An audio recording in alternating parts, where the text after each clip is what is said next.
উত্তরবঙ্গের একটি ঐতিহ্যবাহী জেলা গাইবান্ধা জেলা। গাইবান্ধা জেলা উত্তরবঙ্গে অবস্থিত। সংস্কৃতির জীবনের প্রতিচ্ছবি প্রতিফলিত হয় এই জেলায়। সবুজ শ্যামলে ঘেরা গাইবান্ধা জেলা উত্তরবঙ্গে অবস্থানিত। উত্তরবঙ্গের অন্যতম ঐতিহ্যবাহী জনপদ হচ্ছে গাইবান্ধা জেলা, ব্রহ্মপুত্র নদীর তীরে অবস্থিত। সবুজ শ্যামল এই জেলা সৌন্দর্যময় ঘেরা বিস্তৃত অপরূপ সৌন্দর্য। গাইবান্ধা জেলার সীমানা প্রাচীর। গাইবান্ধা জেলার উত্তরে তিস্তা নদী এবং কুড়িগ্রাম জেলার চিলমারী উপজেলা, উত্তর পশ্চিমে রংপুর জেলার পীরগাছা এবং পশ্চিম পাশে রংপুর জেলার মিঠাপুকুর ও পীরগঞ্জ উপজেলা এবং দিনাজপুর জেলার ঘোড়াঘাট উপজেলা, পশ্চিম দক্ষিণে জয়পুরহাট জেলার কালাই উপজেলা এবং দক্ষিণে বগুড়া জেলার শিবগঞ্জ ও সোনাতলা উপজেলা এবং পূর্ব পাশে বহমান ব্রহ্মপুত্র নদ। আয়তনে গাইবান্ধা জেলা। গাইবান্ধা জেলার 7টি উপজেলা যথাক্রমে গাইবান্ধা সদর, সুন্দরগঞ্জ, সাদুল্লাপুর, পলাশবাড়ী, গোবিন্দগঞ্জ, ফুলছড়ি, সাঘাটা উপজেলা। রয়েছে 82টি ইউনিয়ন এবং 1101টি মৌজা, 4টি পৌরসভা রয়েছে গাইবান্ধা জেলায়।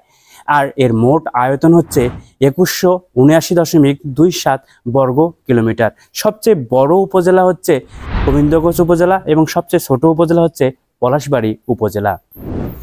কথিত আছে উত্তরবঙ্গের মাটি সোনার চেয়েও নাকি খাঁটি। আর এই উত্তরবঙ্গের একটি জেলা হচ্ছে গাইবান্ধা জেলা।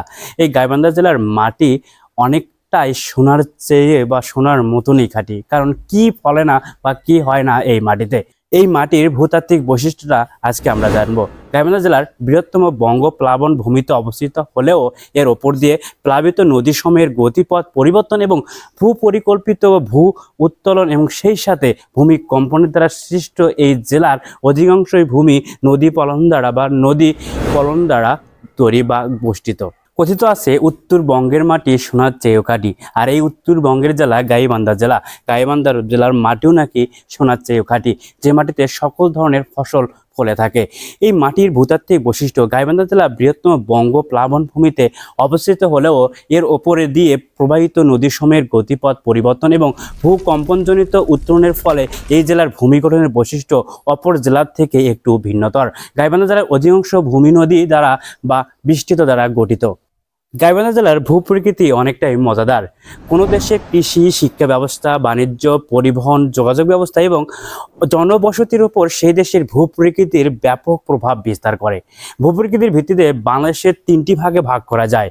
একটা হচ্ছে টারশিয়ারি যুগের পাহাড়সমূহ, আরেকটা প্লাইস্টোসিস যুগের গোপান বা সোপান সমূহ এবং সেই সাথে নবীন ভূতান্ত্রিক যুগের প্লাবন সমূহ। টারশিয়া যুগের পাহাড়সমূহ। টারশিয়া যুগে আনুমানিক 75 মিলিয়ন বছর আগে হিমালয় পর্বত এবং উল্লেখিত হওয়ায় সমসাময়িকের ফলে এসব টিলা এবং পাহাড়ের সৃষ্টি হয়েছে বলে মনে করা হয়। আর বাংলাদেশে বা গাইবান্ধা জেলায় এর কোনো লক্ষ্য করা যায় না। গাইবান্ধা জেলার ভূপ্রকৃতি অনেকটাই অন্য অঞ্চলের চাইতে একটু ভিন্নতর।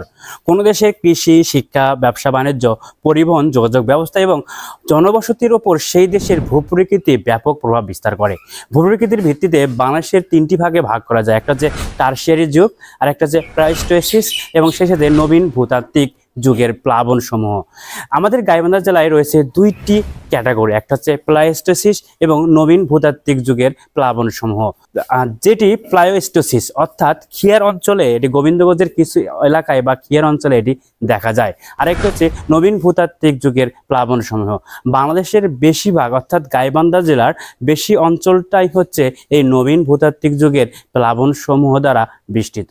1897 সালে 12 জুন বিকেল 5টা 15 স্থায়ী ভূমিকম্প বাংলা, বিহার এবং আসামের ব্যাপক ক্ষতি করে।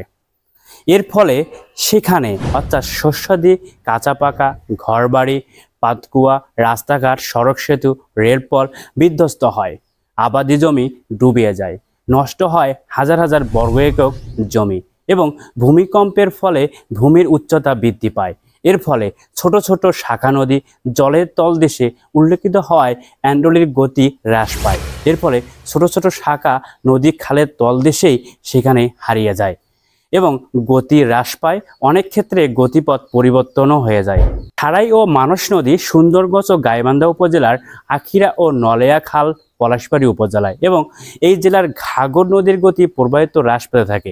এই উপজেলায় পানি নিষ্কাশন ব্যবস্থা ক্ষতিগ্রস্ত হয় এবং অনেক উঁচু জমি আবাদি জমিতে পরিণত হয়। আবার অনেক উঁচু জমি অগোছালো অর্থাৎ প্লাবন ভূমিতে পরিচিত হয় বা প্লাবিত হয়। বড় বিলা থেকে সৃষ্টি করে খাল বিল নদীগ্রস্ত সবকিছু প্লাবন বা ভূমিধসে হারিয়ে যায় এবং নতুন করে সৃষ্টি হয় এই গাইবান্ধা জেলার।